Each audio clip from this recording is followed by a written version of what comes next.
Anggota Komisi 2 DPR RI Rianta kawal kelompok nelayan menuju ke Dinas Kelautan dan Perikanan.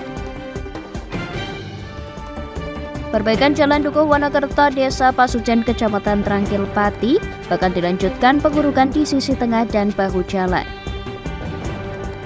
Kekeringan akibat musim kemarau terus menghantui petani di Brebes. Untuk mempertahankan agar tanaman cabai di sawah tetap hidup, petani memanfaatkan air kubangan di sungai. Selamat sore pemirsa, bersama saya Puji Lestari, inilah Jateng hari ini.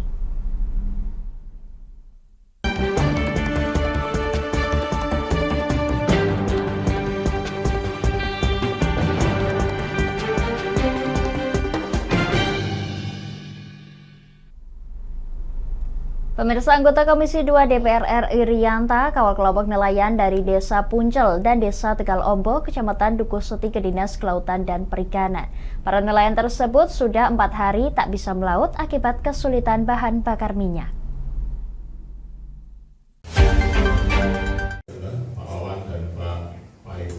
Inilah kelompok nelayan asal Desa Puncel dan Desa Tegal Ombo, Kecamatan Dukuhseti Pati yang dikawal oleh anggota Komisi 2 DPR RI Rianta. Kedatangan para nelayan ini mulanya bertemu dengan penjabat Bupati Pati yang kemudian dilanjutkan ke Dinas Kelautan dan Perikanan pada Rabu 27 September kemarin. Salah satu nelayan asal Desa Puncel, Suwadi, menuturkan sulitnya akses bahan bakar minyak sulit membuat mereka tak bisa melaut selama 4 hari. Untuk bahan bakar sendiri diambil oleh koordinator yang mewakili pengambilan BBM bersubsidi di SPBU Banyutowo. Namun yang terjadi, koordinator nelayan justru menjualnya ke bukan nelayan. Kondisi inilah yang dinilai telah merugikan para nelayan. Pihak nelayan pun meminta agar tidak dipersulit mendapatkan BBM bersubsidi, terlebih saat ini mengalami paceklik. Dipersulit, tidak bisa dikeluarkan, dan kalau BBM ada itu alasan kok sudah habis. Karena nelayan di desa saya pun kalau akhirnya tidak bisa melaut karena tidak punya solar untuk melaut.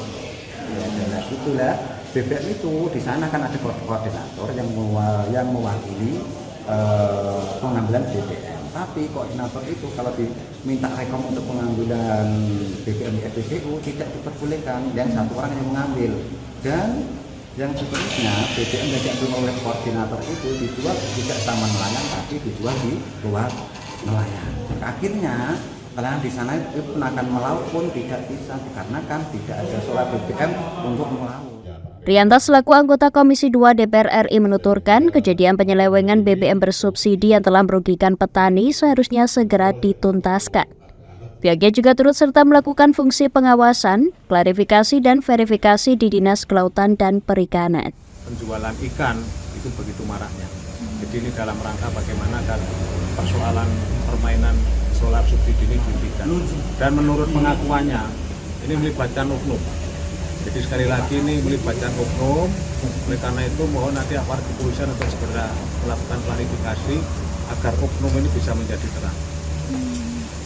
Ini untuk desakan mungkin kepada Dinas Perikanan sendiri seperti apa, Pak? Untuk harapannya? Yang berkaitan dengan Dinas Perikanan itu kan nelayan itu kan mendapatkan barcode ya. Nah, barcode, jadi barcode yang mengeluarkan dinas perikanan kabupaten kota. Jadi oleh karena itu saya akan mengkomunikasikan bagaimana agar hak nelayan itu bisa diberikan secara langsung. Sementara itu, Kepala Dinas Perhubungan yang didampingi dari Dinas Kelautan dan Perikanan, Teguh Widiatmoko, menjelaskan akan membenahi praktik pengambilan BBM bersubsidi yang akan dimulai Oktober mendatang. Kebutuhan real untuk nelayan Kabupaten Pati. Itu praktek pengambilan yang perlu kita perbaiki malih ke depan. Kita berharap setelah tadi kita rapatkan tadi pagi dengan semua ketua kelompok dengan pengelola CBN mungkin mulai Oktober semoga saja mungkin tidak ada lagi nelayan tidak kebagian jatah. Pihaknya berharap permasalahan ini dapat segera teratasi dan ragam informasi dari para nelayan sangat diperlukan untuk dilakukan verifikasi kepada pihak terkait. Dari Pati, Mutia Parasti, Lingkar TV melaporkan.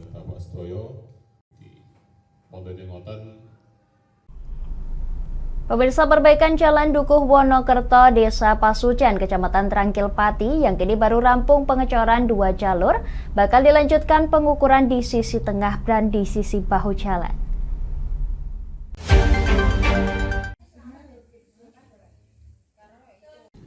Jalan Dukuh Wonokerto, Desa Pasucian, Kecamatan Trangkil yang kini dalam proses perbaikan nantinya bakal dilakukan pengurukan di sisi tengah jalan maupun bahu jalan.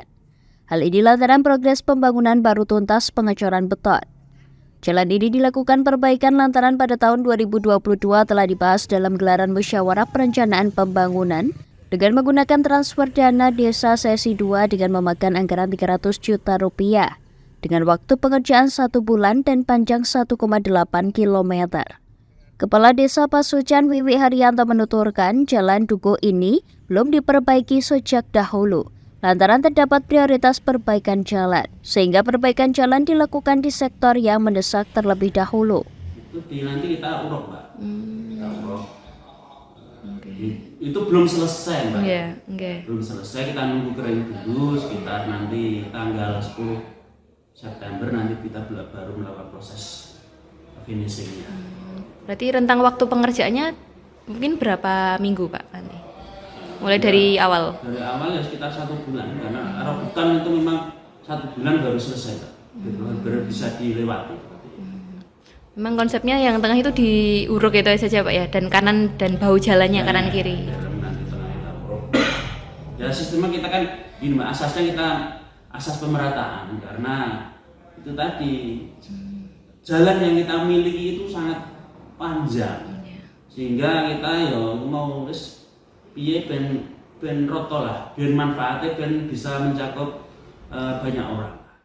Pihaknya berharap dengan dibangunnya Jalan Dukuh Wonokerto dengan beton dapat lebih tahan lama, apalagi pengguna jalan di wilayah tersebut didominasi oleh truk bermuatan berat. Dari Pati Mutia Parasti, Lingkar TV melaporkan.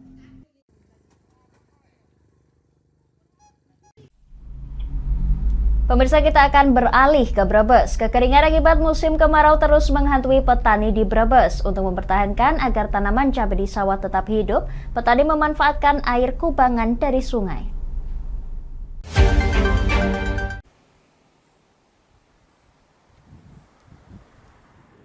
Sejak tidak turunnya hujan, kekeringan di Brebes, Jawa Tengah terus meluas.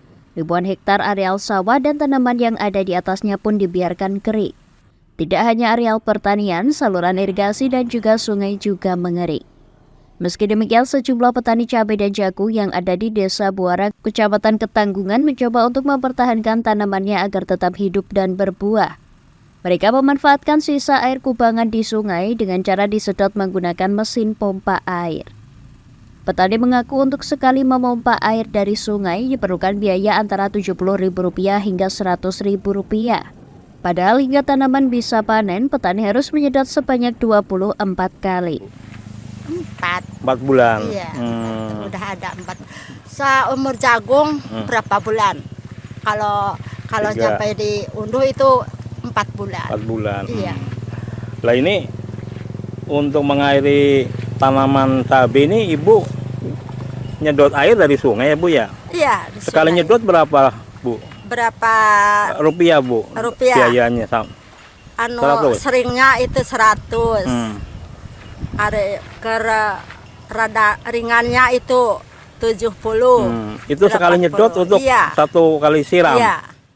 Selain areal pertanian mengalami kekeringan akibat musim kemarau, bendungan Cisadap di Desa Baros, Kecamatan Ketanggungan, Brebes kondisinya juga mengering.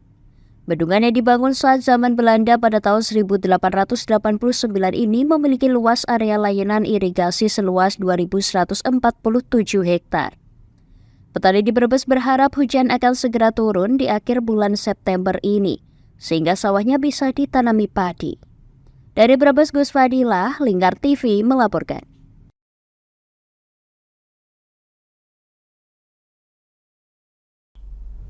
Pemirsa, kami akan kembali setelah jeda pariwara berikut ini. Tetap bersama kami di Jateng hari ini.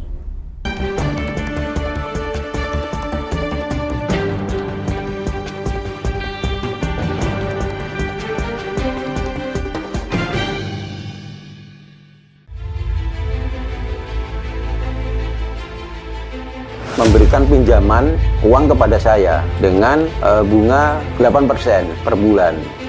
Membedah opini narasumber, menggali lebih dalam untuk mendapatkan perspektif baru yang lebih faktual. Masalahnya, nota perbaikan kapal itu semua ada di saya. Kenapa Tomo bisa menunjukkan? demi mendapatkan informasi yang solutif dan terpercaya. Dalam Bedah Opini, setiap Rabu jam 11 siang hanya di Lingkar TV.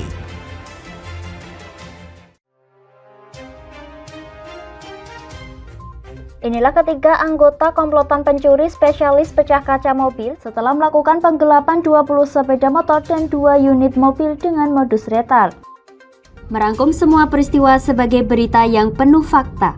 Bersama Puji Lestari, saksikan Jateng hari ini setiap Senin hingga Sabtu jam 4 sore hanya di Lingkar TV. Bersama saya Galus Kargnanti dalam Sapa Jateng Lingkar TV. Melintas di daerah Sukolilo dikejar sama petugas bea cukai, ketangkap. Membahas dan menyuguhkan beragam potensi dari berbagai daerah di Jawa Tengah, ditemani narasumber-narasumber handal di bidangnya.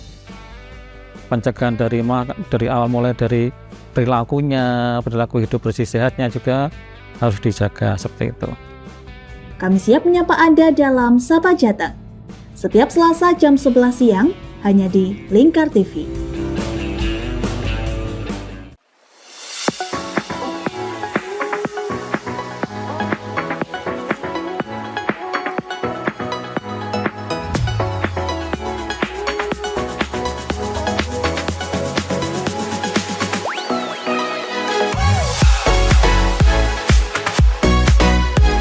Kami ya, dengan bangga kami mempersembahkan sebuah store busana muslim modern yang untuk masyarakat Jateng sini.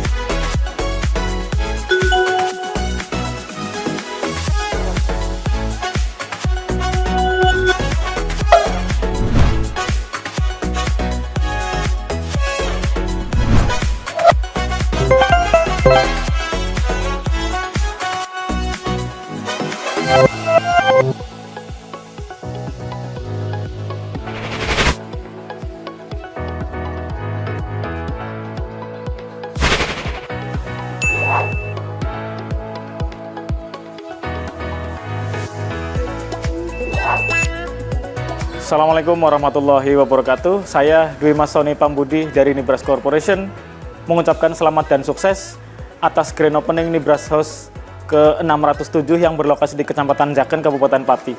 Mudah-mudahan dengan dibukanya Nibras House ini membawa manfaat yang seluas-luasnya untuk masyarakat Pati dan sekitarnya. Assalamualaikum warahmatullahi wabarakatuh.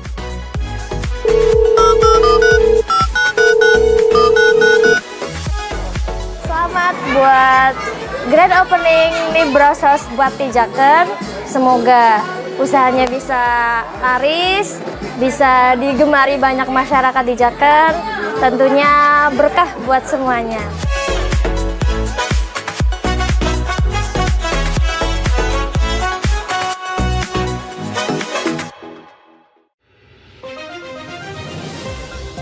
Modus kedua pelaku ini berpura-pura kehabisan bahan bakar kendaraan. Setelah pelaku dibantu, mereka kemudian melakukan kekerasan dan mengambil paksa sepeda motor korban. Saat tiba di lapangan terbang Okbab, rombongan langsung dihadang 5 orang yang mengaku sebagai anggota KKB.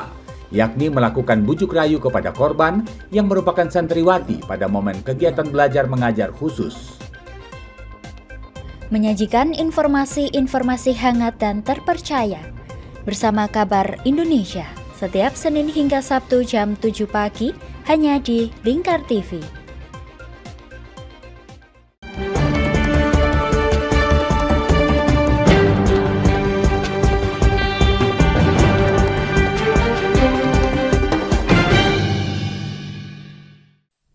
Anda masih menyaksikan Jateng hari ini, pemirsa.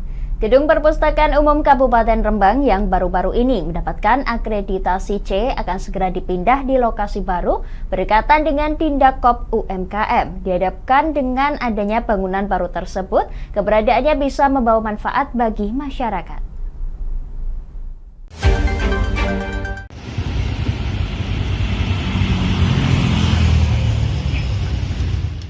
45 tahun sudah perpustakaan daerah atau Perpusda berdiri, namun baru-baru ini gedung Perpusda hanya mendapatkan akreditasi C. Kondisi ini membuat Kepala Dinas Kearsipan dan Perpustakaan merencanakan pembangunan gedung baru yang lokasinya lebih strategis, yakni berdekatan dengan tindak KOP UMKM serta SMP 2 Rembang. Gedung baru yang juga akan menjadi milik Perpustakaan Umum Daerah itu nantinya diajukan akreditasi kembali. Ahmad Sulkan selaku Kepala Dinas Kearsipan dan Perpustakaan menargetkan gedung baru bisa lebih baik dari sebelumnya, baik dari segi fisik maupun dalam pelayanannya kepada masyarakat. Selama ini, pihaknya belum berani mengajukan reakreditasi karena gedung yang ada masih milik Dinas Pariwisata. Ketika reakreditasi itu nanti, otomatis kami akan dinilai ulang kan. Kalau kami dinilai, kalau kenaikannya, kalau bisa lebih baik kan mestinya naik. Yang menilai siapa Pak? Perpusnas. Perpusnas ya? Jakarta. Berarti inisiatif daerah ini apa ya? Mengajukan ya? Jadi setiap tahun itu kan ada kesempatan untuk mengajukan akreditasi. Yang selama ini nggak berani. Alasannya itu apa? Karena mereka merasa, teman-teman itu merasa down dulu karena tidak punya gedung. Jadi gedung ini bukan gedung kita. Gitu. Mereka takut dulu, padahal gedung itu hanya salah satu penilaian. Ahmad Sulkan menambahkan pihaknya optimis nantinya gedung Perpusda baru bisa mendapatkan akreditasi yang lebih baik. Dari Rembang, Vicky Rio, Lingkar TV melaporkan. Pemirsa, berbagai cara memperingati kelahiran Nabi Muhammad SAW atau Maulid Nabi, dari mulai pengajian hingga sholawatan diadakan kaum muslimin. Di Rembang, tepatnya di Masjid Agung diadakan peringatan Maulid Nabi dengan cara menggelar sunatan massal.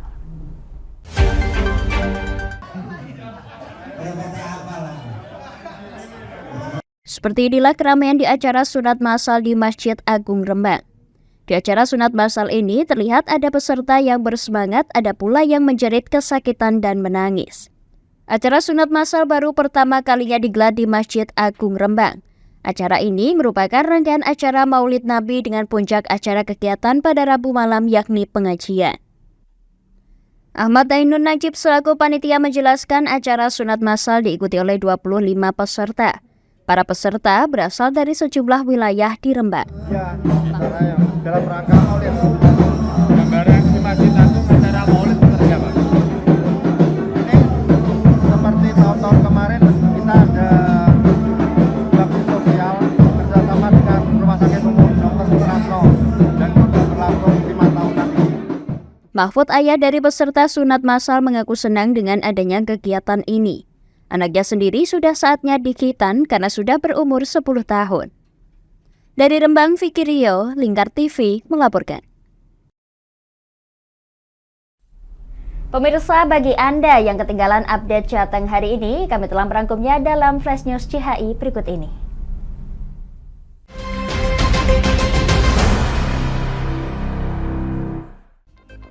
Anggota Komisi 2 DPR RI Rianta kapal kelompok nelayan dari Desa Puncel dan Desa Tegal Ombo, Kecamatan Dukuseti ke Dinas Kelautan dan Perikanan. Para nelayan tersebut sudah 4 hari tidak bisa melaut akibat kesulitan bahan bakar minyak. Perbaikan Jalan Dukuh Wonokerto, Desa Pasucian, Kecamatan Trangkil Pati, yang kini baru rampung pengecoran 2 jalur bakal dilanjutkan dengan pengurukan di sisi tengah dan bahu jalan. Kekeringan akibat musim kemarau terus menghantui petani di Brebes. Untuk mempertahankan agar tanaman cabai di sawah tetap hidup, petani memanfaatkan air kubangan di sungai. Gedung Perpustakaan Umum Kabupaten Rembang yang baru-baru ini mendapatkan akreditasi C akan segera dipindah di lokasi baru, berdekatan dengan Tindakop UMKM. Diharapkan dengan adanya bangunan baru tersebut, keberadaannya bisa membawa manfaat bagi masyarakat. Berbagai cara memperingati kelahiran Nabi Muhammad atau Maulid Nabi, dari mulai pengajian hingga sholawatan diadakan kaum muslimin. Di Rembang, tepatnya di Masjid Agung, diadakan peringatan Maulid Nabi dengan cara menggelar sunatan massal. Rangkuman berita tadi sekaligus menutup jumpa kita di Jateng hari ini. Saya Puji Lestari dan seluruh kru yang bertugas mengucapkan terima kasih atas kebersamaan Anda. Selamat sore dan sampai jumpa.